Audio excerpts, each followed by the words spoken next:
நேயர்களுக்கு அன்பு வணக்கம். மீண்டும் ஒரு திரை விமர்சனம் நிகழ்ச்சியில உங்க எல்லாரையுமே சந்திக்கிறதுல உள்ளபடி எனக்கு ரொம்ப சந்தோஷம். எப்படி இருக்கீங்க? நலமா இருக்கீங்களா? இன்னைக்கு நம்மளுடைய திரை விமர்சனத்துல என்ன படத்தை பத்தி விமர்சனம் பண்ண போறோம் அப்படின்னா, இப்ப நடந்துகிட்டு இருக்கக்கூடிய காலம் என்ன காலம் தெரியுமா?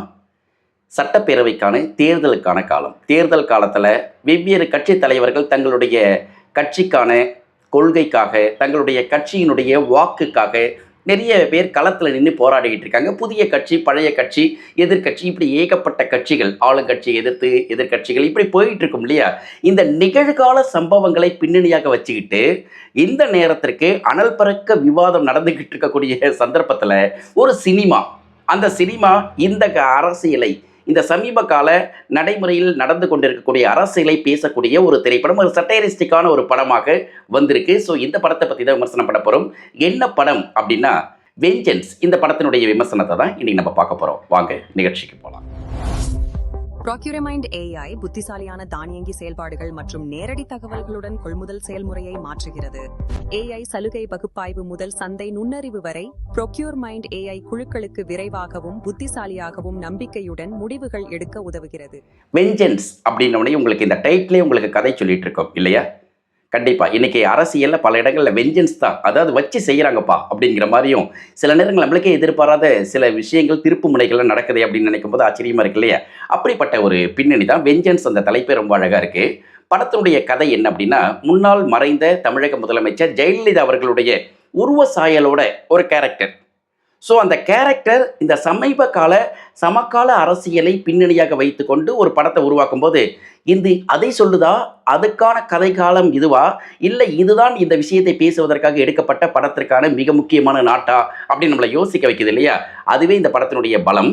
படத்தினுடைய கதைப்படி அபர்ணதி படத்தினுடைய ஹீரோயினாக நடிச்சிருக்காங்க. இவங்களுக்கு ஒரு குணம். என்ன குணம் அப்படின்னா, தன்னை எல்லாருமே பாராட்டணும், தன்னை எல்லாருமே புகழணும் அப்படின்னு சொல்லிட்டு சின்ன வயசுலேருந்து அந்த பழக்கம் இருக்குது. அப்போ என்ன பண்ணுறாங்க, தன்னை புகழணும் அப்படிங்கிறதுக்காக 10வது படிக்கும்போது மாநிலத்தின் முதல் மாணவியாக வராங்க. ஸோ பேப்பர்ல இருந்து எல்லாமே வந்து எழுத ஆரம்பிக்கிறாங்க. ஸோ 10வதுல மாநிலத்தின் முதல் மாணவியாக வந்துட்டாங்க அப்படின்னு பாராட்டும் பொழுது, அந்த சந்தோஷம், அந்த புகழ் அதுக்காக ஆசைப்படுறாங்க. ஆனால் அது எவ்வளோ நாள் தங்கும்? கொஞ்ச நாள் தான். கொஞ்ச நாளுக்கு அப்புறம் அந்த புகழ் வந்து காணாமல் போயிடுது. என்னடா இது நம்மளை பாராட்டுறாங்களே, அதோட காணாமல் போயிடுறாங்களே அப்படின்னா, தொடர்ச்சியாக பாராட்டணும் இல்லையா? அடுத்து +2. அதுக்கு பிறகு என்ன பண்ணுறது அப்படின்னா, இவங்க படித்து அப்படியே கடந்து கடந்து வராங்க. ஒரு மாவட்ட ஆட்சியாளர் அளவுக்கு உயர்ந்துடுறாங்க. ஸோ மாவட்ட ஆட்சியாளராக உயர்ந்த பிறகு அவங்களுக்குள்ள இந்த குணம் அதிகமாகிட்டே இருக்குது. அப்போ தன்னை புகழ்ந்துக்கிட்டே இருக்கணும் அப்படின்னா, ஏதாவது ஸ்டெப்ஸ் பண்ணிக்கிட்டே இருக்கணும், மீடியா தன்னை கவனிச்சுக்கிட்டே இருக்கணும் அப்படின்னா, இவங்க என்ன செய்கிறாங்க அப்படின்னா, இவங்க எடுக்கக்கூடிய நடவடிக்கைகள் எல்லாம் முதலமைச்சரை பாதிக்கக்கூடிய அல்லது எதிர்க்கக்கூடிய விஷயமாக அமையுது. ஸோ முதலமைச்சருக்கு இவங்களுக்கும் லேசான நெருக்கடியும் உரசலும் ஏற்படுது. அதற்கு பிறகு என்ன கதையில் சூடு பிடிக்குது அப்படிங்கிறதா படத்தினுடைய கதை. அதான் வெஞ்சன்ஸ். ஸோ அதற்கு பிறகு எதிர்கொள்ளக்கூடிய இந்த குணம் அவங்களை என்ன உயர்த்திச்சா, இல்லை அவங்களுக்கு என்ன மாதிரியான பாதிப்பை தந்தது, அதை பற்றிய பேசக்கூடிய ஒரு படமும், நிகழ்கால அரசியலை பின்னணியாக வைத்தும் அரசியல் நையாண்டித்தனத்தையும் செய்திருக்கிறது இந்த படம். சரி, இந்த படத்தில் அபர்ணதி எப்படி நடிச்சிருக்காங்க அப்படின்னா, நல்லாவே நடிச்சிருக்காங்க. ஸோ மறைந்த முதலமைச்சர் ஜெயலலிதா அவர்களுடைய தோற்றப்பொழிவு அவங்க இல்லை, இவங்க வேற தான். இருந்தாலும் அந்த மிடுக்கு, அந்த கம்பீரம், அந்த செயல் எல்லாமே பார்க்கும்போது அவங்களை ஞாபகப்படுத்துகிற மாதிரி, அப்படிப்பட்ட ஒரு இரும்பு மனுஷியை பார்க்குற மாதிரி ஒரு ஃபீலை அபர்ணதி கொடுத்துருக்காங்க. ஸோ அவங்களுடைய உடல் மொழி, அவங்களுடைய பேச்சு, அவங்களுடைய நடிப்பு எல்லாமே வந்து ரொம்ப அழகாக இருக்குது. ஸோ நல்ல சரியான தேர்வு, பாத்திர படைப்பு அவங்களுக்கு.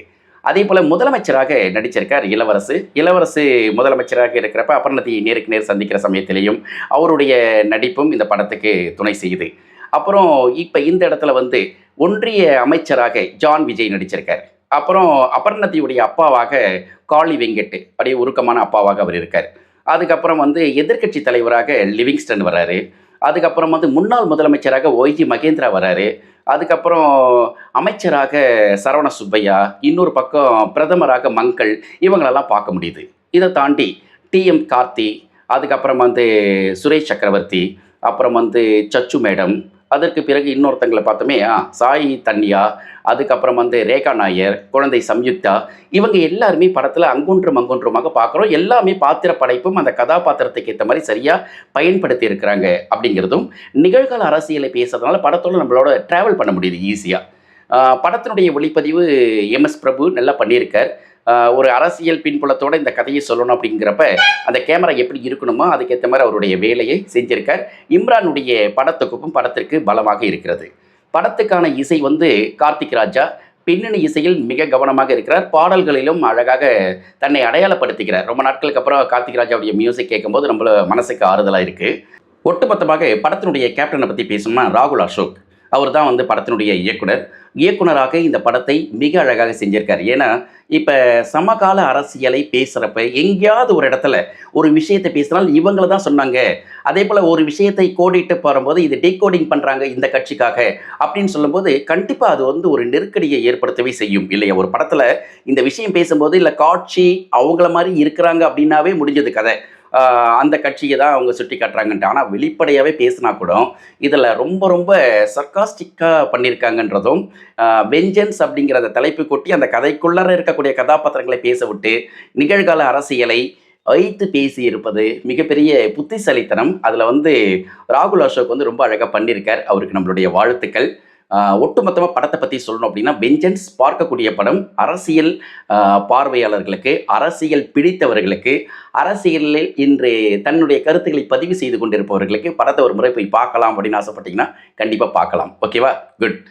படத்தை பற்றி விமர்சனத்துக்கு நீங்கள் என்ன மதிப்பெண் தர போகிறீங்க கமெண்ட் செக்ஷனில் போஸ்ட் பண்ணுங்கள். மீண்டும் அடுத்த திரை விமர்சனம் நிகழ்ச்சியில் இன்னொரு ஆகச்சிறந்த திரைப்படத்தினுடைய விமர்சனத்துடன் உங்களை சந்திக்கிறேன். அதுவரை அன்பு வணக்கங்களையும் வாழ்த்துக்களையும் சொல்லி விடைபெற்றுக் கொள்கிறேன். என்றும் உங்கள் நேசத்திற்குரிய Naga. See you. Bye bye.